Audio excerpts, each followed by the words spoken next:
Hello everyone, कैसे हो आप लोग। उम्मीद करते हैं ठीक ठाक ही होंगे। आज के वीडियो हम लोग देखने वाले हैं आरआरबी एलपी टेक्नीशियंस भर्ती 2024 के लिए, जिसमें कि ये प्रैक्टिस मॉक टेस्ट का ये 14 नंबर वीडियो है, जिसमें कि हमने क्वेश्चंस को लिया है, मैथ और रीजनिंग के प्रश्न को लिया है, जो कि काफ़ी अच्छे प्रश्न हैं। तो चलिए शुरू करते हैं, ज़्यादा यानी समय ज़्यादा ना खराब करते हुए। तो चलिए डायरेक्ट ओके देखिए, कीजिए इस क्वेश्चन को। एक वृत्तीय खेल के मैदान में के चारों ओर एक वृत्तीय पथ की भीतरी परिधि 440 मीटर है। यदि पथ 7 मीटर चौड़ा है तो पथ की बाहरी और भीतरी परिधि की त्रिज्या का योग क्या होगा। ठीक है, यानी कहने का मतलब कुछ इस प्रकार से है कि ये कोई वृत्त है और इसके ऊपर एक और वृत्त है जिसके पथ की चौड़ाई जो है 7 मीटर है, यानी ये जो चौड़ाई है 7 मीटर है। ओके, और हमें अंदर वाले की परिधि दे दिया है, यानी 2πr, जो अंदर वाले का मान हमें 440 मीटर दे दिया है। तो हम अंदर वाले की त्रिज्या फाइंड कर सकते हैं। कैसे, तो देखिए, तो यहाँ से 2π का मान क्या, 22/7 r बराबर 440। तो यहाँ से ये 22 से 2 बार में और 2 से तो ये कट ही गया, तो r बराबर यहाँ से 70 निकल कर आ गया। अब हमसे जो पूछ रहा है वो कर सकते हैं। देखिए, जैसे पथ की बाहरी और भीतरी परिधि की त्रिज्या का योग। देखिए, भीतरी कहने का मतलब यहाँ पर ये वाला जो त्रिज्या फाइंड हुआ, यानी यहाँ से यहाँ तक, वह 70, और ये जो बोल रहा था पथ की चौड़ाई वह 7 थी। ठीक है, तो अगर हम टोटल इस त्रिज्या की बात करें तो वो कितना हो गया, 77, और यहाँ से यहाँ तक की बात करें तो वो 70, और इन्हीं दोनों का योग पूछा है। तो 70 प्लस 77 कितना हो गया, 147।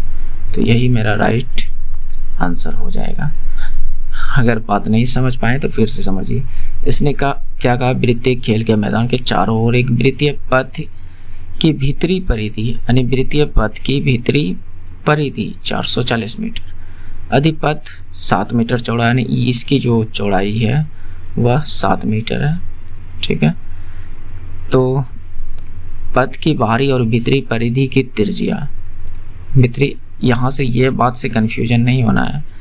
परिधि की त्रिज्या मतलब त्रिज्या तो ये इसी का निकलेगा, ये वृत्त और ये वृत्त का, बात समझने का कोशिश कीजिएगा।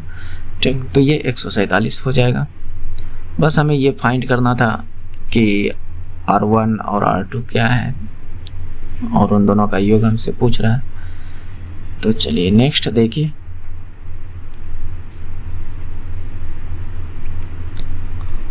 देखिए, दो समान लंबाई की 2 ट्रेनें क्रमशः 10 सेकेंड और 15 सेकेंड में एक टेलीग्राफ खंभे को पार करती हैं। यदि ट्रेन की लंबाई, प्रत्येक ट्रेन की लंबाई 120 मीटर है, तो विपरीत दिशा से आने पर कितने समय में दोनों ट्रेन एक दूसरे को पार करेगी। तो हम यहाँ से कह सकते हैं कि दोनों की चाल क्या है, ये चीज़ हम पता कर सकते हैं। कैसे, देखिए, एक खंभा है, इसको एक ट्रेन पार कर रहा है जिसको कि 10 सेकेंड लग रहा है, और ये ट्रेन की जो लंबाई है 120 मीटर, प्रत्येक की लंबाई 120 मीटर, और इसी खंबे को एक दूसरा ट्रेन जो पार कर रहा है, जिसकी लंबाई वो भी जो है 120 ही है, 120 ही है, लेकिन वो जो टाइम ले रहा है वो 15 सेकेंड। तो हम यहाँ से आराम से हम चाल निकाल सकते हैं। तो देखिए, चाल बराबर क्या, दूरी बटे समय। क्या होगा, दूरी बटे समय, तो यही ना। तो दूरी क्या, ट्रेन खुद की लंबाई को पार करेगी अगर खम्भे की बात कर रहा है तो। जहाँ प्लेटफॉर्म की बात होती है वहाँ अलग चीज़ होता है, और खम्भे की जहाँ बात हो वहाँ अलग होता है, क्योंकि खम्भे की लंबाई को नग्न मानी जाती है। बात समझ रहे हैं? तो यहाँ से इसको हम अगर T1 यानी ट्रेन 1 मान लेते हैं, इसको ट्रेन 2 मान लेते हैं, है ना। तो ट्रेन 1 की चाल जो हो जाएगा वो क्या होगा, 120/15, है ना। तो ट्रेन 1 की मैंने चाल 120/15, तो यहाँ से 8 मीटर पर सेकेंड, ठीक है। अब ट्रेन 2 की अगर मैं चाल निकालना चाहूँ तो ये 120/10, तो ये 12 मीटर पर सेकेंड। तो मैंने दोनों की चाल को फाइंड कर दिया। तो इसने कहा क्या है कि विपरीत दिशा से आने पर कितने समय में दोनों ट्रेन एक दूसरे को पार कर जाएगी। यानी कहने का मतलब ये है कि मान लीजिए ये कोई ट्रेन है, चलिए यहाँ से मैं थोड़ा सा इसको साइड कर देता हूँ, ओके, इधर रखता हूँ। देखिए एक ट्रेन इधर से जा रही है, दूसरा ट्रेन इधर से जा रही है, तो फिर कहता है कि दोनों कितने समय में पार कर जाएगी, ठीक है। तो देखिए ये भी 120 मीटर, ये भी 120 मीटर लंबा, तो दूरी टोटल कितना कवर करना होगा दोनों को मिलाकर। तो आपका जवाब होगा कि कुल दूरी जो यहाँ पर होगा वह 240 हो जाएगा, 120, ठीक है। और दोनों की चाल तो हमें पता है, जब विपरीत दिशा में दोनों चलेंगे तो चाल जुट जाता है, यहाँ पर रिलेटिव स्पीड लग जाता है। तो अब जो चाल हमें लेना होगा, कितना लेना होगा, 8 + 12 कितना, 20। तो अब हमें टाइम फाइंड कर लेना है ना, टाइम को निकाल लेना है। तो टाइम बराबर क्या, D/S, यानी दूर, डिस्टेंस अपॉन स्पीड। तो यहाँ से कह सकते हैं टाइम कितना, डिस्टेंस कितना 240, टाइम 20। तो इसको कटाइए पिटाइएगा तो 12 सेकेंड आ जाएगा, ये राइट आंसर। ओके, उम्मीद करते हैं कि समझ पा रहे होंगे। देखिए दोस्त, अब जो सोचिएगा कि पूरा इजी क्वेश्चंस ही एग्जाम में आएंगे तो गलत आपका सोचना है। वो ज़माना गया, और ये ना तो इजी है ना ही भारी है, मॉडरेट क्वेश्चंस है, और ये सब क्वेश्चन तो नॉर्मली सभी को करना चाहिए। ओके नेक्स्ट, मैंने सारे क्वेश्चंस अच्छे लिए हैं, वो ना तो मैं बहुत ज़्यादा इजी लिया हूँ ना ही बहुत ज़्यादा हार्ड लिया हूँ। ओके, हार्ड सब भी क्वेश्चंस लिया हूँ, पिछली वीडियो में देखिएगा। भले ही हार्ड क्वेश्चंस को लोग पढ़ना पसंद नहीं कर रहे हैं, लेकिन कहीं ना कहीं नुकसान हो जाएगा दोस्त। तो यहाँ पर देखिए, वह सबसे छोटी संख्या ज्ञात कीजिए जिसे 17 80 में जोड़ने पर एक पूर्ण वर्ग बन जाए, ठीक है।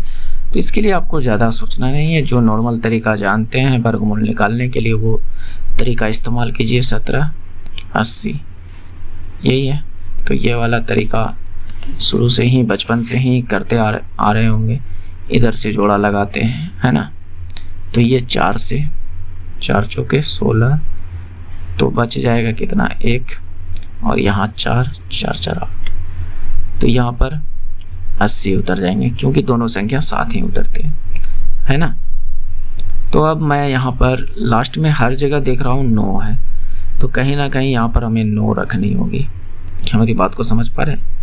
तो 9 रखेंगे, 9 से गुना करेंगे तो 9 9 81, और 9 8 72। तो 9 8 72, ये तो बहुत ज़्यादा हो गया। 17 80, 4 चौके 16, ठीक है। तो 9 9 81, 9 8 72, और वह सबसे छोटी संख्या ज्ञात कीजिए जो 17 80 में जोड़ने पर एक पूर्ण वर्ग बन जाए। कहीं मैं गलत क्वेश्चंस तो ही नहीं टाइप कर दिया हूँ। 1 मिनट होल्ड ऑन, देख लेता हूँ।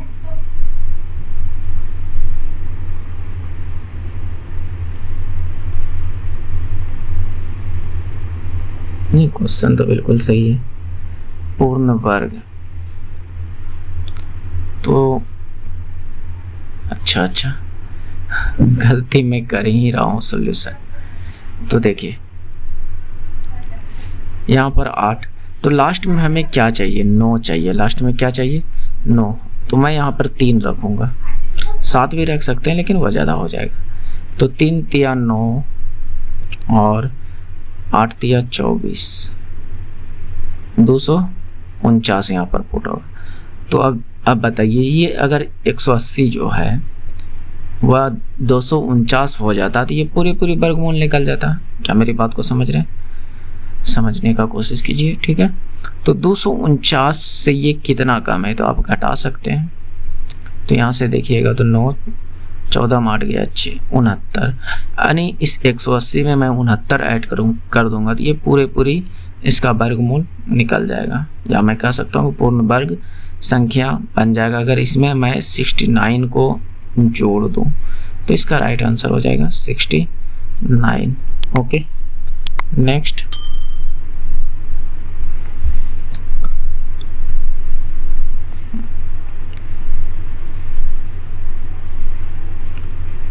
देखिए, इसको करने का कोशिश कीजिए। देखिए, साधारण ब्याज की एक निश्चित दर पर 25,000 रुपये की 4 वर्ष में 33,000 हो जाती है। यदि ब्याज की दर 4% बढ़ा दी जाए तो 4 वर्षों में 25,000 रुपये की कितनी राशि हो जाएगी। ठीक है, तो यह बात हमसे पूछ रहा है। तो यहाँ पर इसको देखिए कैसे करते। तो आप रेट निकाल लीजिए पहले। तो मैंने एक बार फार्मूला बताया था कि ब्याज दर बराबर जो फार्मूला होता है ब्याज गुने 100 अपॉन मूलधन गुना समय, ये फार्मूला, इससे आपका जल्दी फाइंड होगा।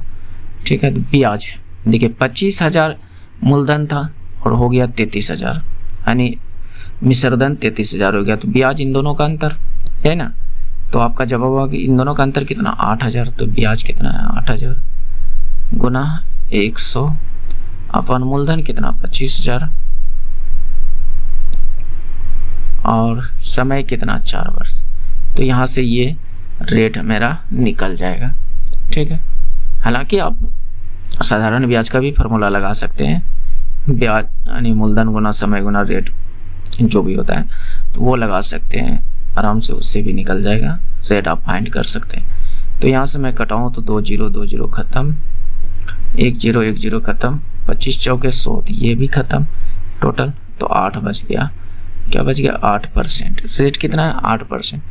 अब कहता है कि जो रेट लेना है 4% एक्स्ट्रा लेना है। पहले रेट 8% था, अब जो हमें रेट लेना है बाद में जो ये मान लीजिए कि R1 था, R2 जो लेना है 8 + 4%, यानी टोटल कहा जाए तो ये 12% लेना है। और टाइम कितना 4 वर्ष ही टाइम, अभी भी टाइम कितना लेना है 4 वर्ष ही लेना है। ओके, और मूलधन 25,000 ही लेना है, मूलधन 25,000 ही लेना है। ओके, तो अब निकाल सकते हैं आराम से। चाहिए फार्मूला पुट कीजिए, या आप क्या बोल रहे हैं कितनी हो जाएगा, नहीं मिश्रधन पूछ रहा है तो आराम से निकाल सकते हैं।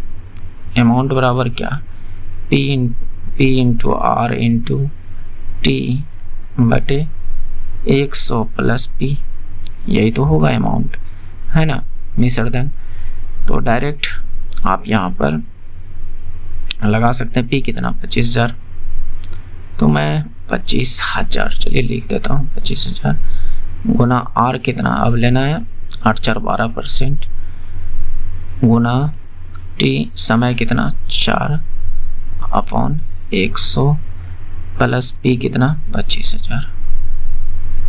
ठीक है, तो यहाँ से इसको सोल्व कीजिए 1 मिनट। अच्छा, ये पूरा ऊपर नहीं जा रहा है तो इसी को मैं ऊपर कर देता हूँ।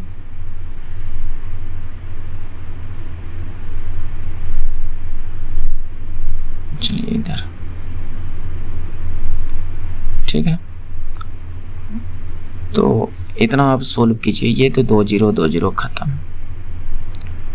तो 25 चौके 100 प्लस 12 12,000 कितना 12, 25 चौके 100 और 1 0 एक्स्ट्रा, तो इतना 12,000 प्लस 25,000, तो कितना हो गया टोटल 37,000। तो ये हमारा राइट आंसर हो जाएगा 37,000।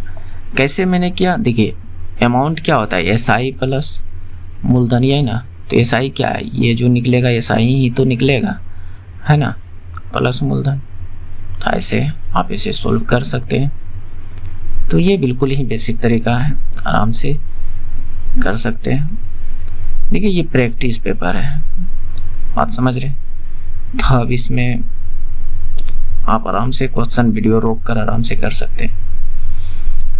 तो जब एक धनात्मक पूर्णांक n को 12 से विभाजित किया जाता है तो शेष 5 प्राप्त होता है। तो शेष 5 प्राप्त होता है। तो 8n स्क्वायर प्लस 7 को 12 से विभाजित किया जाए तो शेषफल कितना प्राप्त होगा। तो देखिए कहता है n को जब 12 से विभाजित करते हैं तो 5 शेष बच जाता है। क्या कहता है, 5 शेष बच जाता है। पुनः कहता है यदि 8n स्क्वायर प्लस 7 को 12 से विभाजित करते हैं तो फिर शेषफल क्या बचेगा। ये बात इसने पूछा हमसे, ये चीज दिया था। तो यहाँ से हम फाइंड कर सकते हैं कि वह संख्या क्या थी। इतना सा से हम फाइंड कर सकते हैं।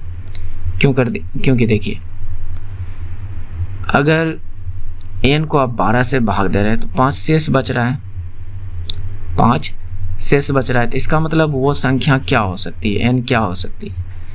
तो आपका जवाब होगा कि इन दोनों को आप ऐड कर दीजिए ना, 17 को आप 12 से भाग दीजिएगा तो 5 बचेगा कि नहीं।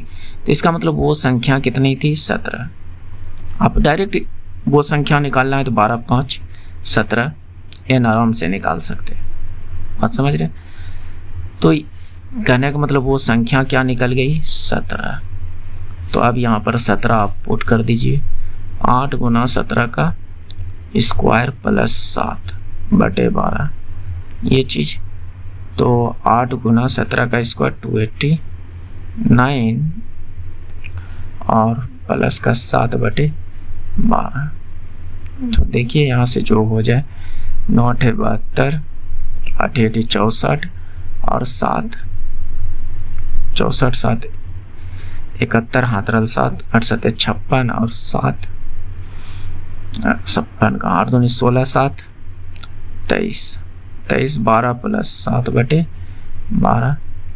तो यहाँ से ये कितना हो गया 23 19 अपॉन 12। अब भाग देकर शेषफल निकाल लीजिए कितना निकलेगा। तो मैं इधर भाग दे देता हूँ 23 19 भागा 12। तो 12 एका 12 बच गया 1 1 11।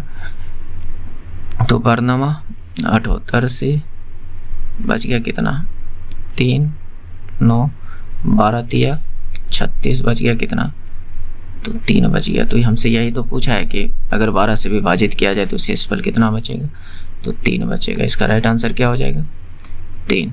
Okay next.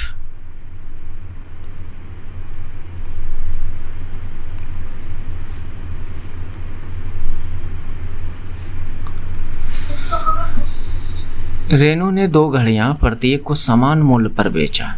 उनमें से एक 20% लाभ पर और दूसरे को 24.2% लाभ पर बेचा। यदि उसके विक्रय मूल्य के बीच का अंतर 189 है तो प्रत्येक घड़ी का क्रय मूल्य क्या होगा। तो यह पूछ रहा है। तो मान लेते हैं प्रत्येक घड़ी का क्रय मूल्य 100% था। कितना था 100%, ठीक है। तो इसने कहा है कि समान मूल्य पर खरीदा है, नहीं 100% पर खरीदा है, ठीक है। तो एक को जो बेचा 20% लाभ पर, यानी पहला को जो बेचा SP1 वो 120% पर। क्यों, क्योंकि ये 20% लाभ कमा रहा है, तो 100 पर 120% कहने का मतलब क्या, 20% एक्स्ट्रा मतलब 120%। SP2 कितना, तो 124.2%। ये तो इन दोनों का अंतर बोल रहा है 189। तो यहाँ से घटाइएगा तो ये कितना है 4.2%। तो ये 4.2% का वैल्यू है 189। क्या मेरी बात को समझ पा रहे हैं? हमें चाहिए 100% की वैल्यू। तो यहाँ से हम कह सकते हैं कि 42/10% बराबर जो है 189। तो 42 से इसको कटा सकते हैं क्या? नहीं कटा सकते। तो 21 से तो आराम से कटा सकते हैं। 21 दूनी 21 नामा कट गया, ये 2 से 5 बार में। तो कह सकते हैं कि 1% बराबर है जो है 9×5=45। ठीक है, तो इसको 100% बनाने के लिए हम क्या कर सकते हैं? तो आपका जवाब होगा कि 100% बनाने के लिए इसको हम 100 से गुना कर देते हैं, तो ये 100% हो जाएगा। तो आप इधर भी 100 से गुना कर दीजिए, इधर भी, तो ये 4500 हो जाएगा। तो ये 4500 रुपया हो जाएगा आराम से, क्योंकि सीपी ही पूछ रहा था घड़ी का, प्रत्येक घड़ी का क्रय मूल्य क्या है, तो 4500 रुपया। तो ऐसे आप आसानी से फाइंड कर सकते हैं। ओके, नेक्स्ट देखिए, इस टाइप में मैंने एलसीएम निकालने के लिए बताया था, और इसमें पूछ रहा है एचसीएफ यानी महत्तम समावर्तक हमसे पूछ रहा है। तो ये भिन्न वाला जब भी डाटा हो 4/55, 2/11 और 8/22, तो इस प्रकार का डाटा हो, और इस भिन्न का जब एचसीएफ निकालने के लिए कहे तो भिन्न का एचसीएफ बराबर जो होता है, भिन्न का एचसीएफ महत्तम समावर्तक क्या मोसो या एचसीएफ बराबर जो होता है, देखिए भिन्न में दो चीज होता है। ऊपर जैसे x/y कोई भिन्न है तो मान लीजिए, तो ऊपर वाला अंश होता है, ये बात आप उम्मीद करते हैं कि आप जानते होंगे। नीचे वाला क्या होता है हर। तो अंश का आपको अंश का एचसीएफ निकालना है, और हर का आपको जो है एलसीएम निकालना है, हर का एलसीएम फाइंड करना है। ओके, तो ये चीज आपको करना है। तो ऊपर में क्या क्या है, अंश में 4, 2, 8, तो आप अंदाजा लगा सकते हैं कि इसका एचसीएफ क्या निकलेगा। तो आपका जवाब होगा कि 2। अब नीचे में 55, 11, 22 है, तो इसका एलसीएम क्या होगा 110। अगर नहीं समझे तो मैं समझाता हूँ। देखिए ऊपर अंश का चाहिए हमको क्या एचसीएफ, तो 4, 2 और 8 का एचसीएफ क्या हो। तो देखिए मैं ऐसा संख्या से इसको कटाऊंगा कि जो तीनों कट जाए, ये भी 4 भी, 2 भी, 8 भी, तो आप 2 से कटा सकते हैं। 2, 1, 8 यानी 4, तो ये तीनों कट गया 2 से। और कोई संख्या है जो इन तीनों को आप काट सके, तो आपका जवाब होगा कि एक ऐसा संख्या है जो तीनों को काटाएगा, यानी तीनों में भाग लग जाएगा। बाकी इसके बाद कोई ऐसा संख्या नहीं है जो तीनों में भाग लग सके और पूरी कटा सके। क्या मेरी बात को समझ पा रहे हैं? समझ पा रहे हो? तो इसका मतलब 1 से कटाएं या ना कटाएं कोई फर्क नहीं पड़ता। तो जो ये आया वही एचसीएफ है। क्या मेरी बात को समझ रहे हो? अभी एलसीएम, अब हमें हर का एलसीएम निकालना है ना। देखिए हर में कितना है 55, 11, 22, हमको एलसीएम चाहिए। तो एलसीएम कैसे, तो वो संख्या ढूंढिए जो तीनों को कटाए। तो 11, 55, 11, 11, 2, 22। अब कोई संख्या है क्या? नहीं है, और किसी से कटेगा भी नहीं। कम से कम 2 तो कटनी चाहिए एलसीएम निकालने में, है ना। तो नहीं कट रहा है, तो 5 दूनी 10 और गुना 11 110। तो इसका एलसीएम कितना आ गया 110। अब इसको सोल्व कीजिएगा तो 1/55, और यही मेरा भिन्न का एचसीएफ हो जाएगा 1/55। उम्मीद करते हैं कि समझ पा रहे होंगे। ओके, नेक्स्ट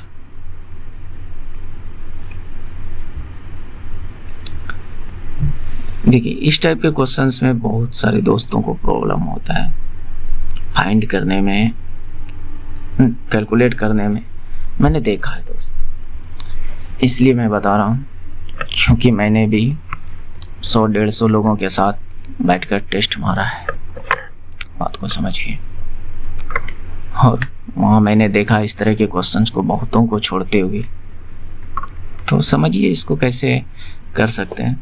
देखिए 2018 में ABC वेतन 2, 3, 5 के अनुपात में है, ठीक, 2, 3, 5 के अनुपात में है। 2019 में क्रमशः 10%, 15%, 20% की वृद्धि मिली। 2020 में केवल A को 20% की वृद्धि मिली, बाकी बात किसी को नहीं मिली। तो 2020 में उनके वेतन का अनुपात क्या होगा, ठीक है।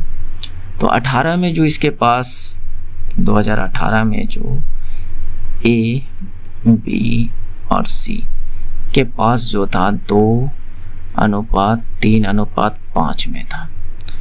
तो अब तो ऐसे इसका कैलकुलेट करने में तो थोड़ा सा लोचा वाली बात हो जाएगा, है ना। तो आप एक काम कीजिए ना, इस पे 2 जीरो बैठा लीजिए।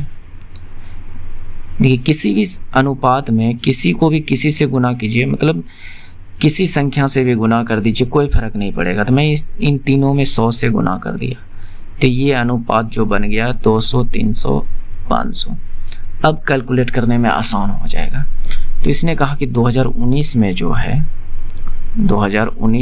है A में 10% बढ़ा है, तो 200 का आप 10% बढ़ा सकते हैं।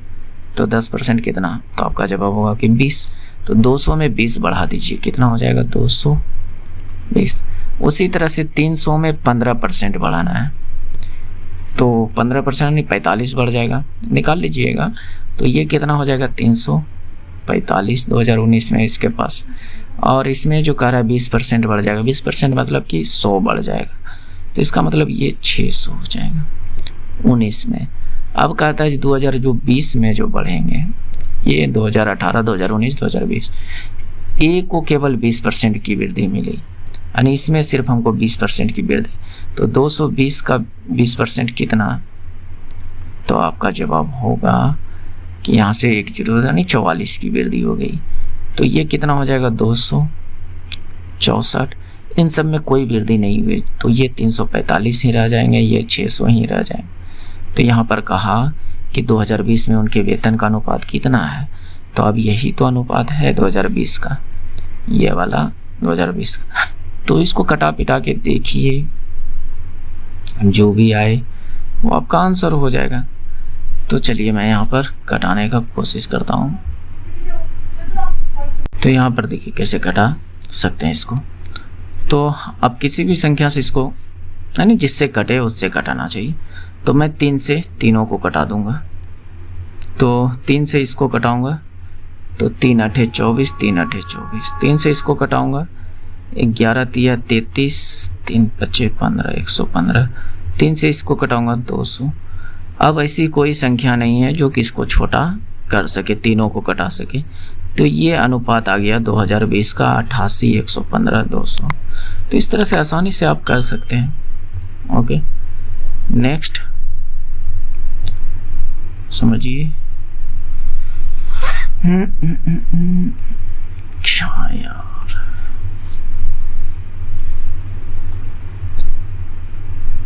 ओके ये क्वेश्चन 2 बार आ गया। चलिए इस क्वेश्चन को कीजिए। क्या है यहाँ पर, x square plus y square बराबर 106, x माइनस वाई बराबर 4। तो हमको चाहिए 1/x माइनस 1/y का वैल्यू चाहिए। तो इसको अगर मैं कहूँ तो y माइनस x बटे xy की वैल्यू चाहिए, है ना। इसको मैं अगर सोल्व कर दूँ तो चलिए यहाँ से पता करते हैं कि x कितना है, y कितना है। कर सकते हैं पता। तो देखिए x square plus y square बराबर 106 है, ठीक है। और दूसरी चीज़ यहाँ पर बात का है कि x माइनस वाई बराबर जो है वह 4 है। तो अब या तो कोई डाटा आप पता कर लीजिए कि x का मान क्या रख सकते हैं, y का मान क्या रख सकते हैं, जो कि इतना आ जाए। तो मेरे दिमाग में एक आइडिया आया, हालांकि आप इसे जो है माइनस बी का होल स्क्वायर पर लगाकर निकाल सकते हैं। वहाँ से एक्स वाई भी निकल जाएगा और एक्स माइनस वाई का मान तो दिया ही है जो कि यहाँ पर है, यहाँ वाई माइनस एक्स है, तो वैसे भी कर सकते हैं। हालांकि देखिए समझिए 9 माइनस 5 कितना होगा, 4 हो जाएगा है ना, जो कि बराबर में 4 है। तो यही चीज़ को मैं अगर यहाँ पर रख कर देखूँ तो 9 81 प्लस 25 25 तो कितना हो गया, 106 हो गया। इसका मतलब 9 और 5 जो हमने माना वो बिल्कुल सही मान है। तो यहाँ पर लगा दीजिए y का मान 5, x का मान 9 और नीचे में 9 5 45, तो ये कितना आ जाएगा, -4/45। ओके, तो ये -4/45 राइट आंसर हो जाएंगे। लेकिन अगर चाहते हैं कि नहीं दूसरे तरीके से ही, बिल्कुल बेसिक तरीका से ही किया जाए, तो चलिए करते हैं। देखिए कैसे, ये चीज मैं मिटा देता हूँ। ठीक, यहाँ पर हम x माइनस वाई का होल स्क्वायर अगर लगाएं तो क्या होता है, x square plus y square minus 2xy।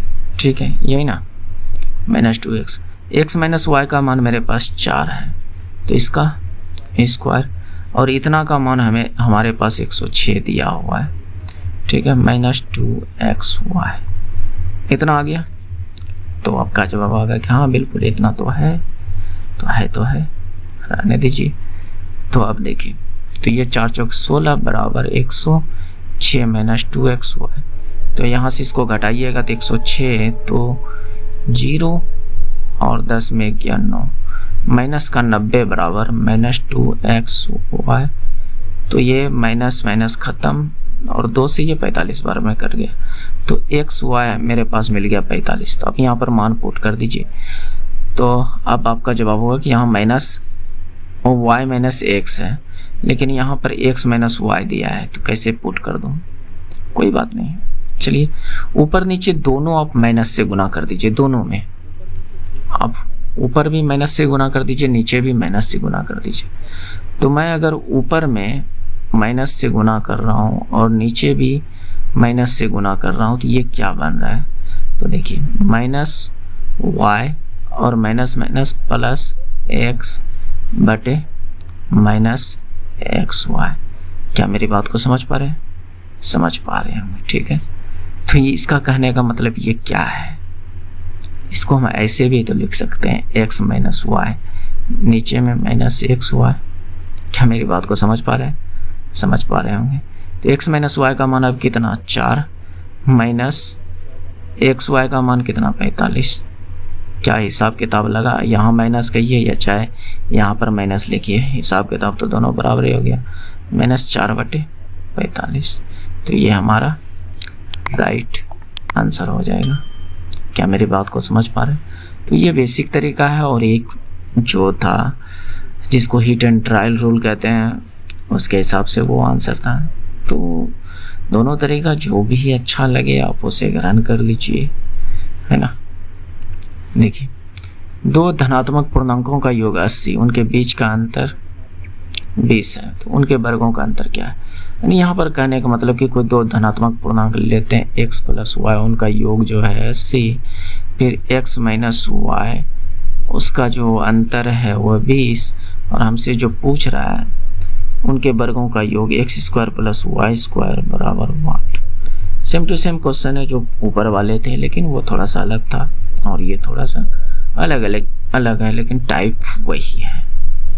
तो यहाँ पर कैसे इसको निकाल सकते हैं, तो यहाँ पर देखिए, या तो यहाँ पर आप मान सोच लीजिए, या फिर हाफ x प्लस वाई का होल स्क्वायर लगा लीजिए। लेकिन वैसा, या तो यहाँ से सीधा आप इन दोनों को किसी भी तरीके से हल कर सकते हैं, प्रतिस्थापन विलोपन जो भी कर सकते हैं, यहाँ से x y निकल जाएगा। तो मैं यहाँ पर मान भी सोच पा रहा हूँ। देखिए कैसे, अगर मैं कहूँ कि 50 प्लस 30 80 होता है कि नहीं, तो आपका जवाब होगा कि हाँ बिल्कुल होता है। और यहाँ पर कहूँ कि 50 माइनस 30 20 होता है कि नहीं, तो ये भी बिल्कुल सही है। तो इसका मतलब x का मान 50 है, y का मान 30 है। तो यहाँ पर पुट कर दीजिए 50 का स्क्वायर प्लस 30 का स्क्वायर। तो 50 का स्क्वायर कितना, 2500, और 30 का स्क्वायर कितना, अच्छा अंतर पूछ रहा था, वर्गों का अंतर, यानी यहाँ पर देखिए नज़र आ जाता है कि कहाँ गलती कर रहे हैं। अंतर पूछ रहा था, यहाँ पर माइनस होगा और ये भी माइनस होगा। माइनस 30 का स्क्वायर 900, तो 2500 में 900 घटाइएगा, 15 में 9 600 यानी 1600। तो ये 1600 हमारा राइट आंसर हो जाएगा। ओके, नेक्स्ट देखिए 4 वर्ष के लिए 6% वार्षिक ब्याज दर से एक निश्चित राशि का साधारण ब्याज इतना रुपए है। उसी राशि पर 2 वर्ष का चक्रवृद्धि ब्याज ज्ञात कीजिए जब ब्याज की दर 4% हो। तो ठीक है, तो जो हमसे पूछ रहा है उस बात को निकालने की कोशिश करता हूं। देखिए पहले क्या बोला है, जब साधारण ब्याज में यूज कर रहे हैं तो टाइम जो मेरे पास दिया हुआ 4 वर्ष है, रेट जो है वह 6% है और कोई निश्चित राशि है तो मान लेते हैं फी हमको ज्ञात करना के लिए बोला है, और साधारण ब्याज जो है 4500 रुपया हो रहा है, यानी एसआई जो है 4500 रुपये हो रहा है। ठीक है, तो उसी राशि पर तो हमें यहाँ से मूलधन निकालनी होगी। अगर आप मेरी पिछली वीडियो देखे होंगे तो यहाँ पर आप फार्मूला नहीं लगाइएगा, ये तो गारंटी है, क्योंकि आप मूलधन अगर फाइंड करना हो साधारण ब्याज में तो डायरेक्ट आप फाइंड कर सकते हैं। जैसे कि आप मान लीजिए कि मूलधन जो है वह 100% है। ठीक है, तो एसआई जो होता है मूलधन का 80%, मूलधन का 80% यानी 6 चौके 24%। ये 24% जो यानी कहने का मतलब साधारण ब्याज में जो एसआई होगा वह मूलधन का 80% होगा। ये बात आपको समझना है। भले ही देखने में लगता होगा कि फार्मूला सेम है, लेकिन आप अगर ये बात को अगर थोड़ा सा अलग नज़रिए सोचते हैं तो आपका बहुत जल्दी आंसर आएगा। बात समझिए। तो 100 का 24% कितना, 6 चौक 24, 100 का 24% 24, यानी 24% के बराबर जो है ये 4500 रुपये दिए रहे हैं। कितना, 4500। तो यहाँ से आप इसको 100% बना सकते हैं। बात समझिए, यहाँ से इसको 100% आप बना सकते हैं।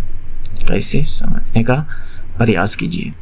तो मैं इसको अगर मैं 6 से भाग दे दूँ तो ये 4%, इसको भी 6 से भाग दे दूँ, 6 सते 42, बच गया कितना 3, 6 पंचे 30, 750। क्या इसको 4 को मैं 100% बना सकता हूँ क्या? तो आपका जवाब होगा कि हाँ बिल्कुल बना तो सकते हैं 25 से गुना करके। तो आप दोनों साइड 25 से गुना कर दीजिए ना, तो ये भी 100% हो गया और ये भी 100%। तो ये 25 गुना इतना तो रहने देते हैं, ये इतना मेरे पास प्राप्त हो गया। ये मूलधन, ये क्या है, मूलधन है, जो कि मैंने 100% माना था। तो 100% की वैल्यू निकल गया इतना। बस इतना पर हमें चक्रवृद्धि ब्याज लगा देना है। या तो फिर आप फार्मूला लगाइए या फिर आप शॉर्टकट से कर सकते हैं। जैसे शॉर्टकट कहने का मतलब कि आप इस रेट को पकड़िए 4%। तो 4% का मतलब क्या, 1/25 चौके 100, 1/25 है ना। तो ये जो नीचे वाली डाटा है वो मूलधन माना जाएगा और ये ब्याज माना जाएगा चक्रवृद्धि ब्याज में। ओके, तो यहाँ पर देखिए, मैं यहाँ पर जो रेशियो लूँगा वह अमाउंट, मूलधन और अमाउंट का रेशियो लूँगा। देखिए, तो मूलधन 25, अमाउंट क्या होता है, मूलधन प्लस ब्याज, मूलधन प्लस ब्याज, यानी अमाउंट 26 हो जाएगा। यही तो होता है। यानी मिश्रधन क्या होता है, मूलधन प्लस ब्याज। तो मूलधन 25, ब्याज 1, 26। लेकिन कितने वर्षों के लिए, 2 वर्षों के लिए। तो अब इस पर पावर 2 लगा दीजिए। क्या लगा दीजिएगा, पावर 2। मेरी बात को यहाँ पर ध्यान से समझिएगा। तो 25 का स्क्वायर कितना, 625। 26 का स्क्वायर कितना, 676। हमसे पूछा क्या है कि ब्याज यानी 2 वर्ष में चक्रवृद्धि ब्याज क्या होगा। ब्याज, अब यहाँ से अगर इस डाटा से हम ब्याज निकालना चाहें तो ब्याज क्या होगा, ये मूलधन है और ये मिश्रधन है। तो मिश्रधन में मूलधन को घटा दीजिएगा तो वह ब्याज निकल जाता है। तो इसमें इसको घटाइएगा तो 1 और 6 में 7 में 2 गया 5, 51। ब्याज मेरा 51 है, लेकिन रियल में नहीं, ये अभी अनुपातिक इकाई। तो हमारे पास जो मूलधन है वह 750 गुना 25 है, और यहाँ पर अनुपातिक जो मूलधन है वह जो हमारे पास है 625 है। तो इसको हम कह सकते हैं 750 गुना 25। तो ये मूलधन, तो इसके बराबर ये है। तो हमको इतना का बराबर चाहिए, 51 के बराबर चाहिए। तो ये आपका देखिए कितना गुना है। तो आपका ये जवाब होना चाहिए कि ये 30 गुना है। इसका ये कितना, कैसे मैं अंदाज़ा लगाया, तो ये 25 से ये 25 बार में कट गया, ठीक है, और ये 25 से ये 30 बार में कट गया। यानी 625 का ये 30 गुना, ये टोटल जो डाटा था वो 30 गुना था। तो अब 51 का भी आप 30 गुना कर दीजिए, क्योंकि ये अनुपातिक वाला है। CI क्या है, अनुपातिक। हमको रियल वाला चाहिए, क्या चाहिए, रियल वाला। तो 51 गुना 30, तो यहाँ से करके देखिए कितना आता है, 0, 3, 5, 15, 15, 30। ये राइट आंसर हो जाए। इन सब तरीकों को सीखिए दोस्त, जल्दी आपका आंसर आएगा, टाइम बचेगा। बस मैं यूं ही नहीं कहता हूँ कि ये सब तरीका कीजिए, इन सब तरीके से टाइम बचता है करने का। मैं इसको बेसिक तरीका से भी करवा सकता हूँ, लेकिन वो कहीं ना कहीं आपको नुकसान करेगा, आपके टाइम को ज़्यादा खपत करवाएगा। तो बेहतर है कि थोड़ा शॉर्टकट इस्तेमाल कीजिए। बात समझ रहे हैं, थोड़ा नहीं समझे तो 1-2 बार और देखिए, समझ जाइएगा, और कहीं ना कहीं आपको इससे बहुत ज़्यादा बेनिफिट होगा। अगर अभी तक नहीं समझे तो इसको स्क्रीनशॉट लीजिए, उसको 5-10 मिनट तक जो है मंथन कीजिए कि आखिर मैंने कैसे किया, इस डाटा को यहाँ पर जो ये डाटा लाया वो कैसे लाया, ये चीज़ मैंने क्या किया, यहाँ क्या किया, ये 51 कैसे लाया। तो इन सब बात पर थोड़ा सोचिए, समझिए, दिमाग को लड़ाइए, जल्दी आप सीख जाओगे। बात समझ रहे हैं। तो नेक्स्ट देखिए, तो यहाँ पर मेरे पास दिया हुआ है 10। अच्छा, कहीं क्वेश्चन गलती तो नहीं है। अच्छा, 10 थीटा होना चाहिए, 2/7, और ये 4 cos थीटा। हमारे पास सवाल जो है 4 cos theta minus 7 sin theta upon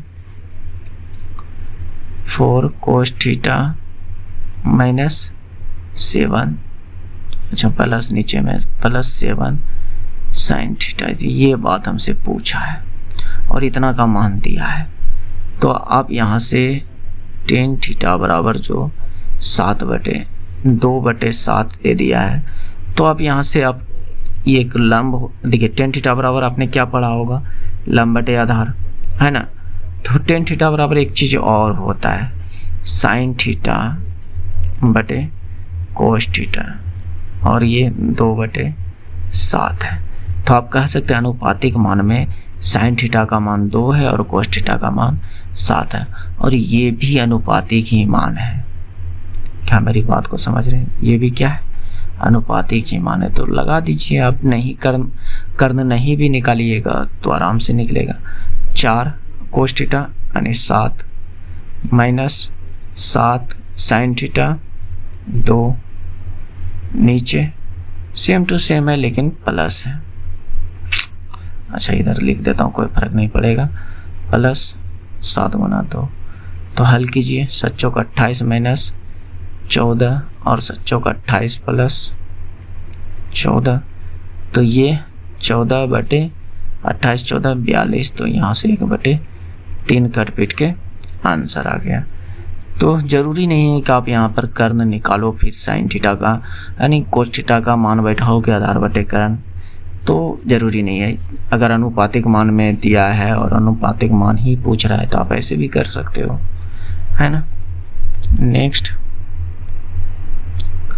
1 minute एक बार मैं चेक कर लूँ कि रिकॉर्डिंग स्टार्ट है कि नहीं, क्योंकि एक दिन दोस्त मैंने टोटल यानी 1.5 घंटा का वीडियो बनाया, जितना हुआ बकर बकर करने का किया और बोलने का, लेकिन रिकॉर्डिंग ही स्टार्ट नहीं थी, तो सारा मेहनत बर्बाद हो गया था दोस्त। तो इसलिए एक बार मैं क्रॉस चेक कर लेता हूँ क्या बिल्कुल सही चीज़ हो रहा है कि नहीं। ये कहा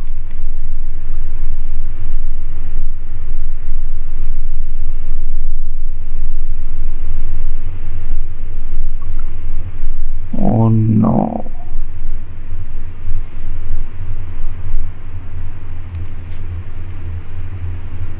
फिर वही चीज।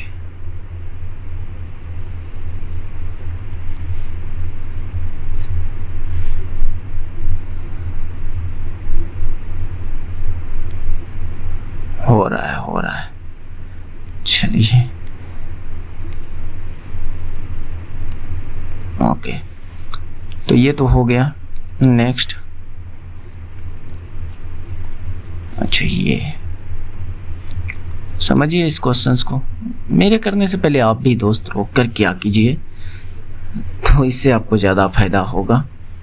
आप समझ रहे हैं? तो देखिए 8 संख्याओं का औसत 44 है और पहली 3 संख्या का औसत 50, अगली 2 संख्या का औसत 52, यदि छठी संख्या जो है सातवीं, छठी संख्या जो है 7वीं और 8वीं से क्रमशः 6 और 8 कम है, तो 8वीं संख्या क्या होगी? 8वीं संख्या क्या होगी ये हमसे पूछ रहा है। तो देखिए योग बराबर तो आपको पता होगा कि योग बराबर क्या होता है, औसत गुने जो है माध्य, औसत गुने कुल संख्या, या कह सकते हैं औसत गुना संख्या या कुल संख्या, जो भी ये होता है ना। तो हम योग को योग के बराबर कर देंगे। तो 8 संख्या का योग कितना होगा? 8 गुना 44, इसके बराबर में पहली 3 संख्या तो 3 और उसका औसत 50, तो ये 3 संख्या का योग हो गया, प्लस अगली 2 संख्या 2 गुना 52, ये टोटल यहाँ से यहाँ तक 5 संख्या नहीं, ये 2 संख्या का योग हो गया। तो हमें यहाँ से यहाँ तक 5 संख्या का योग प्राप्त हो गया है। ठीक है, अब मेरी बात को यहाँ पर आगे समझ। अब आगे जो कह रहा है उस बात को ध्यान से समझिए। तो यहाँ पर कहा है छठी जो संख्या है, छठी संख्या जो भी होगा यहाँ पर अगर मैं कह दूँ ये छठा, 7वां, 8वां 3 संख्या बचा होगा, है ना। तो ये जो छठी संख्या होगा और ये जो है 7वीं और 8वीं से क्रमशः 6 और 8 कम है, तो मैं 8वीं को जो है इस छठी को मैं x मान लेता हूँ। इस छठी को मैं क्या मान लेता हूँ? x। जो 8वीं है इस छठी से 8 ज़्यादा है, क्योंकि यहाँ पर बोल रहा है कि 8वीं से ये जो छठी संख्या है वह 8 कम है, तो इसका मतलब ये छठी संख्या से 8 ज़्यादा होगा। तो और दूसरा कह रहा है 7वीं 6 ज़्यादा है, 6 कम, यानी 7वीं से कह रहा है 6 कम, तो इसका मतलब छठी से ये 6 ज़्यादा होगा। क्या मेरी बात को समझ रहे हैं? समझिए, थोड़ा कोशिश कीजिए। तो इधर जो भी हुआ तो इस डाटा को अब हल कीजिए, आपका आंसर आ जाएगा। हमसे 8वीं पूछ रहा है ना, 8वीं पूछ रहा है, तो 8वीं क्या है? x + 8 है। तो अब यहाँ तक हल कीजिए।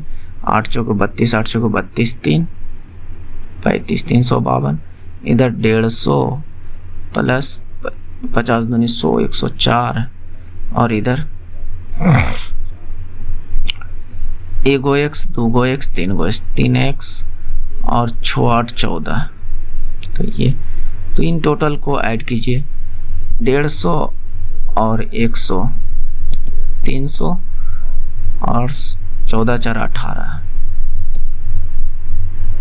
टोटल ऐड कीजिए 100 100 200 200 तो हो गया यहाँ से 50 4 54 और 14 68, 300 यानी 268, तो 352 में 268 को माइनस कीजिए। ओके, इधर बच जाएगा 3x, है ना। अगर मैं इसको सही से ऐड किया हूँ तो, नहीं तो अगर कन्फ्यूजन है तो आप ऐसे जोड़ सकते हैं, हो सकता है गलती हमसे भी, ये कोई बड़ी बात नहीं है। 4 4 8, हाँ 268 हो गया बिल्कुल। तो 12 में 8 गया 4, 14 में 6 गया 8, 84 हो गया 3x बराबर। तो यहाँ से x बराबर कितना 28। तो अब हमें क्या चाहिए, 8वीं संख्या पूछ रहा है क्या होगा, तो 8वीं संख्या कितना x + 8, है ना। तो x का मान कितना आया 28 + 8 कितना हो गया, तो आपका जवाब होगा कि 36। तो 8वीं संख्या कितनी होगी 36। ओके, तो उम्मीद कर रहे हैं कि आप समझ पा रहे होंगे। समझिए, इससे बेसिक, इससे ज़्यादा बेसिक कुछ नहीं हो सकता है। और क्या, और अगर हम अभी तक रुके हुए हैं तो आप एक लाइक कर दीजिएगा, क्योंकि बाद में आप भूल जाते हैं। मैं देखता हूं कि वीडियो तो आप लोग पूरा देखते हैं, लेकिन लाइक करना लगता है कि भूल जाते होंगे, या आपकी इच्छा पर डिपेंड करता होगा। लेकिन दोस्त, लाइक करनी चाहिए आपको। अगर पसंद आ रही है, आपको कहीं ना कहीं हेल्प मिल रही है, तो कोशिश कीजिए कि लाइक भी करने का, उससे आपका कुछ नहीं जाएगा, हमें थोड़ा सा जो है खुशी मिलेगा, है ना। तो क्या कीजिए और क्या बोलूं। तो यहाँ पर रीजनिंग स्टार्ट हो गया है, देखते हैं रीजनिंग का है कि मैथ का। तो यहाँ पर क्या है, 12 को 46 कर दिया है, तो 18 को क्या कर सकते हैं, तो यहाँ पर कौन सी कॉन्सेप्ट लग सकता है। तो समझिए, ये सीधा सिंपल सा हमको लगता है, दिख रहा है मेरे उम्मीद से, तो आप सोच लिए होंगे कि ये क्या होगा आंसर। देखिए, मैंने इसको 12 को 4 से गुना किया तो कितना आया 48, और 48 में 2 माइनस किया तो यहाँ पर ये 46 है, ठीक है। फिर मैंने 18 को 4 से गुना किया 72, इसमें 2 माइनस किया तो ये कितना आ गया 70, तो ये 70 हो जाएगा राइट आंसर, 18:70। तो आसान है। देखिए, रीजनिंग वो चीज़ है, समझ में आ गया तो सेकेंडों में बनेगा, नहीं तो फिर घंटों पार हो जाएगा। ओके, मन देविका का पुत्र है, ठीक है। ये ब्लड रिलेशन का क्वेश्चन है, बनाने का कोशिश कीजिए। मैं जो तरीका यहाँ पर बताऊंगा, अगर उस तरीके से आप करते हैं तो जल्दी आपका आंसर आएगा। कैसे, देखिए, मन जो है देविका का पुत्र है, तो कोई देविका है, देविका जी, और इसका कोई पुत्र है जिसका नाम है मन। तो मैं माता पिता या माता बेटा या माता बेटी, इस तरह का जब रिलेशन हो तो मैं इस तरह का डंडा का इस्तेमाल करूँगा। तो ये पुत्र है, मन क्या है पुत्र, तो पुत्र के लिए मैं प्लस का इस्तेमाल करूँगा। ध्यान से देखते जाइएगा, समझते जाइएगा, और आसानी से इस टाइप से क्वेश्चन जो आपका आसानी से बनेगा। देवहीना का पिता है, जबकि गुल मन की बहन है। तो मन से रिलेटेड अब चीज को, या देविका या मन से रिलेटेड कोई चीज तो हमें मिलनी चाहिए, ठीक है। तो यहाँ पर मन से रिलेटेड एक चीज है कि गुल जो है मन की बहन है, गुल जो है मन की बहन। जब भाई बहन की रिलेशन हो तो इस तरह से दर्शाना, ये वाला डंडा दर्शाना है, सीधा सीधे वाला। तो ये इसका बहन है, इसका मतलब गुल जो है वो माइनस, जो लेडीज होगी यानी जो स्त्रीलिंग होगा उसको माइनस से दर्शाएंगे, जो पुल्लिंग होगा उसको प्लस से दर्शाएंगे। तो अब आप लोग के मन में आ सकता है कि देविका में कुछ मैंने क्यों नहीं दर्शाया। तो देविका में इसलिए नहीं दर्शाया हूँ क्योंकि इसकी अभी जेंडर जो है हमें पता नहीं चला है कि वो देविका पुरुष है या महिला है। क्या मेरी बात को समझ रहे? जब इसके बारे में पता चल जाएगा तब मैं इसको दर्शा दूंगा, लेकिन अभी तक पता नहीं चला, ठीक है। इतना चीज हमें पता चला कि गुल मन की बहन है, इसका बहन होने का मतलब क्या, ये लड़की है, ठीक है, तो बहन है। अब आगे पढ़ता हूं। देवहीना का पिता है, देव हीना, अभी हीना का भी कोई रिलेशन नहीं मिला है, लेकिन यहाँ पर एक चीज़ है, गुल हीना की बहन है। गुल जो है हीना की बहन है, जो हीना है उसकी बहन है गुल, और मन की भी बहन है। तो ये कहीं ना कहीं ये गुल का भाई हो सकता है या बहन हो सकता है, लेकिन जेंडर इसका पता नहीं, तो रहने देते हैं। अब हीना के बारे में यहाँ पर चर्चा किया गया, और हीना का पिता देव है, तो पिता को ऊपर ले जाना है। अगर कहता है कि इसका बेटा, तो इसको नीचे ले जाते, लेकिन पिता कह रहा है तो उसको ऊपर ले जाना है। तो कौन? देव जी, तो ये पिता है, तो ये प्लस, ठीक है। तो ये तीनों आपस में भाई बहन है, तो इसका मतलब ये पुरुष है, तो ये इसका कहीं ना कहीं कन्यायन होगा, है कि नहीं? क्योंकि इसका बेटा या बेटी ये हो सकती है, और इसका भाई बहन है, तो ये इसका मतलब ये इसका भाई बहन है, और इसका ये माँ है, तो इसका मतलब हीना का भी यही तो माँ होगा, है ना? तो देव का देविका से क्या संबंध है? तो बताइए, देविका का देव कौन लगा? देविका का देव कौन लगा? तो आपका जवाब होगा पति। ध्यान से समझिएगा इस डायग्राम को, अगर इस तरीके से आप करने लगे ना, तो बहुत जल्दी और गलती होने की चांस कम हो जाएगी ब्लड रिलेशन का क्वेश्चन। और मैं इससे ज़्यादा कुछ नहीं कहूँगा दोस्त, ठीक है। नेक्स्ट देखिए, कीजिए इसको। यहाँ पर पूछ रहा है कि क्या होगा, 6 36 है तो 8 क्या होगा? तो अगर आप ऐसे सोचते हैं कि 6 का स्क्वायर 36 कर दूँ, 8 का स्क्वायर 64 हो जाएगा, बट 64 ऑप्शन में कहीं है नहीं, तो 64 ये वो तरीका काम नहीं कर सकता। तो यहाँ पर काम कौन सा तरीका करेगा? 6 गुना 5 कितना हो गया? 30। आप 30 में 6 को ऐड कर दिए तो कितना हो गया? 36, जो कि यहाँ पर लिखा हुआ है, ठीक है। तो अब 8 के साथ भी वही कीजिए, 8 गुना 5 कितना होगा? 40, और जो संख्या है उसी को ऐड करना है, 40 8 48, तो ये राइट आंसर हो जाएगा 48, यानी यहाँ पर क्या हो जाएगा? 48। क्या मेरी बात को समझ रहे हैं? समझ रहे होंगे, तो ठीक है। नेक्स्ट देखिए,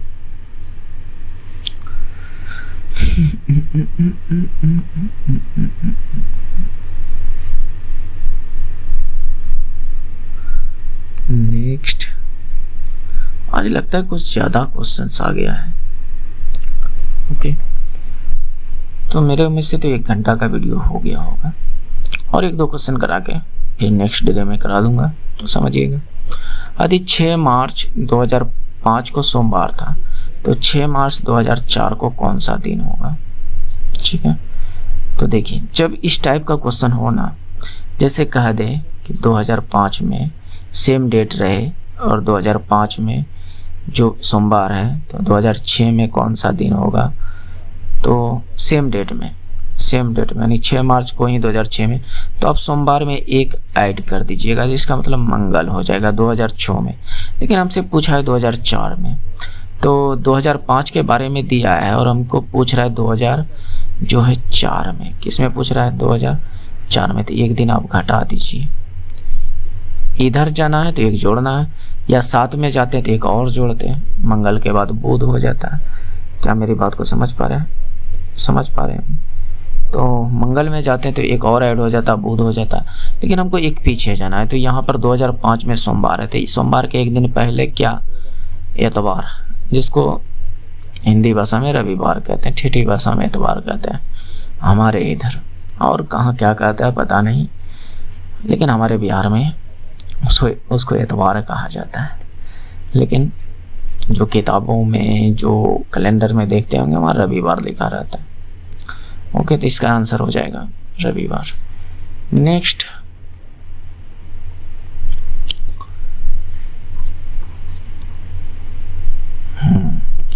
चलिए, इस क्वेश्चंस को करा के मैं एंड करता हूँ, क्योंकि वीडियो ज़्यादा लंबी हो जाएगी।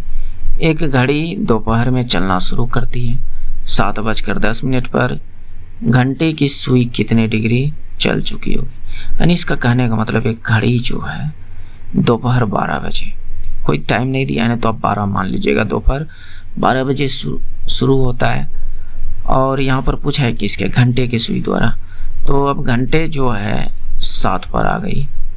घंटे की सुई जो है पहले 12 पर थी, अब 7 पर से कुछ थोड़ा सा ज़्यादा आया होगा, थोड़ा सा, क्योंकि 10 मिनट तो भी भागा होगा ना। तो अब घंटे वाला सुई जो है 8 और 7 के बीच में आया होगा। ठीक है, क्या इतनी बात को समझ पा रहे होंगे? तो अब पूछ रहा है कि घंटे की सुई कितने डिग्री चल चुकी होगी। घंटे की सुई कितने डिग्री यानी 12 से लेकर यहाँ तक 7 के आगे तक गया तो कितना डिग्री चल चुका होगा। तो मैं अगर एक चीज़ यहाँ पर देसी भाषा में बताऊँ तो 12 के बाद कितना बजेगा, 1 के बाद 2 के बाद 3 के बाद 4 के बाद 5। तो देखिए यहाँ से लेकर एक गैप, यहाँ से लेकर दूसरा गैप, यहाँ तीसरा गैप, यहाँ चौथा गैप, यहाँ 5वां गैप, यहाँ 6ठा गैप, यहाँ 7वां गैप। क्या मेरी बात को समझ रहे हैं? अब गैप मैंने ये क्यों लिया अभी मैं बताता हूँ। हमें पता है कि एक गैप के अंदर 30 डिग्री का कोण बनता है। एक गैप के अंदर 5 मिनट होती है ना, यानी 5 खुट्टी होती है, ऐसे ऐसे देखते होंगे 5 खुट्टी। तो इनमें जो एक गैप में है वह एक गैप में 30 डिग्री का कोण बनता है। तो यहाँ पर टोटल कितने गैप गए? तो आपका जवाब होगा कि 7 गैप गए, लेकिन 7 तक में पूरी 7 तक में 7 गैप। तो 7 गैप का जो कोण बनेगा वो कितना, 210 डिग्री, क्योंकि मैंने 7 से इसको गुना कर दिया, ये 210 डिग्री बन गया। लेकिन कुछ तो घंटा का सुई आगे बढ़ा होगा, मेरी बात को ध्यान से समझिएगा। कुछ तो घंटा का सुई आगे बढ़ा होगा 7 से, क्योंकि 7:10 पर पूछ रहा है। तो आपका जवाब होगा कि हाँ बिल्कुल। तो ये आंसर तो अब नहीं हो सकता है, ये नहीं हो सकता, ये नहीं हो सकता है। अब क्यों, मेरी बात को ध्यान से समझिए। क्योंकि 210 आ चुका है और 210 अभी आंसर नहीं होगा। क्यों नहीं होगा? क्योंकि 7, ये जो घंटा का सुई है 7 से तो कुछ तो ज़्यादा गया होगा। हो सकता है 2 डिग्री 3 डिग्री 4 डिग्री, लेकिन 210 से तो ऊपर का ही कोण बनेगा, और 210 से एक ही को कोण दिया हुआ है, और ये राइट आंसर है। लेकिन आप चाहते हैं कि नहीं, अभी भी हमें फाइंड करना है प्रॉपर कि हाँ कैसे। तो आपको एक चीज़ बता दें, ये एक गैप में कहने का मतलब 1 घंटा, और 1 घंटे में कितने डिग्री का कोण बना रहा है? तो आपका जवाब होगा 30 डिग्री का। अब कैसे 30 डिग्री का बना है, तो ये चीज़ आपको थोड़ा बेसिक में जाना पड़ जाएगा। क्योंकि देखिए पूरे में 360 डिग्री का कोण, अगर मान लीजिए ये घंटा के सुई एक चक्कर घुमा लिया तो 360 डिग्री का कोण बनेगा। कितना? तो आपका जवाब होगा कितने घंटे में, 12 घंटे। यानी ये जो टोटल यहाँ से यहाँ तक घूमेंगे कितने, 12 घंटे में। तो 1 घंटे में कितना, तो 30 मिनट का, यानी 30 डिग्री का कोण बनाएगा। 1 घंटे में कितनी डिग्री का कोण बनाएगा? क्योंकि 12 घंटे में 360, तो 1 घंटे में 30 डिग्री है, तो 12 और 1 के बीच कितना, 1 ही घंटा का तो फर्क है, तो 30 डिग्री। लेकिन हमको चाहिए भाई 10 मिनट, तो 1 घंटा को हम 60 मिनट कहते हैं, और ये 30 डिग्री का कोण बना। तो आपका जवाब होगा कि 1 मिनट में कितने डिग्री का कोण बनेगा, तो 30/60। तो ज़्यादा से ज़्यादा इसको और ज़्यादा हल कीजिएगा तो 1/2 डिग्री का कोण बनेगा, नहीं आधा डिग्री का कोण। 1 मिनट में जो बनेगा आधा डिग्री का कोण, तो 10 मिनट में कितने डिग्री का कोण बनेगा? तो आपका जवाब होगा कि 5 डिग्री का कोण बनेगा। तो यहाँ तक में 210 बन चुका था, और ये 5 एक्स्ट्रा 10 मिनट में, तो 215 हुआ कि नहीं? तो टोटल कितना डिग्री का कोण बना? टोटल जो कोण बना वो कितना डिग्री का बना? तो आपका जवाब होगा कि 215 डिग्री का। क्या मेरी बात को समझ पा रहे हैं? समझ पा रहे होंगे। अगर हमारे तरह कहने का मतलब कि जुगाड़ लगा कर बनाने वाले स्टूडेंट हैं तो ज़रूर समझ पा रहे होंगे। तो यहाँ तक रहने देते हैं दोस्त, बाकी बात इसमें बहुत सारे क्वेश्चंस हैं, मैं एक बार दिखा देता हूँ, इसको नेक्स्ट वीडियो में कराऊंगा, क्योंकि लंबी वीडियो हो जाती है और आप लोग बोरिंग भी फील करने लगते हो। देखिए सारे क्वेश्चन मैंने अच्छे लिए हैं। ओके, तो देखिए कोडिंग डिकोडिंग का भी लिया है, यहाँ से इस टाइप का भी लिया है, बहुत सारे क्वेश्चंस को मैंने लिया है जिसको मैं नेक्स्ट वीडियो में कराऊंगा। तो यहाँ तक रहने देता हूँ, ठीक। तो इसमें देखिए इस टाइप का वेन डायग्राम का भी क्वेश्चंस ले आऊँ, और ये वाला क्वेश्चंस मैंने पिछली वीडियो में होमवर्क में दिया था। तो इसको यहाँ पर कर लेते हैं। देखिए क्या है, यहाँ पर इन दोनों से कुछ ना कुछ रिलेशन होकर ये नंबर बना है, और यहाँ पर जो ये नंबर इन दोनों से 3 और 7 से मिलकर ही बना है। तो लेकिन कैसे बना है इस बात को समझिए, ठीक है। तो ये क्या है, 8 गुना 3 कीजिए, 1 मिनट, आप 8 गुना 3 कीजिए तो ये कितना हो जाएगा, 24। तो आपको एक चीज़ दिख रहा होगा कि यहाँ 24 तो लिखा हुआ है 2 4, और इस 24 का जो अंक है उसको जोड़ दीजिए, कितना आया 6, यानी 2 4 6। तो यही चीज़ यहाँ पर लगाओ। फिर उसी तरह 3 गुना 7 कीजिए तो कितना आया 21, और 21 तो यहाँ लिखा हुआ है।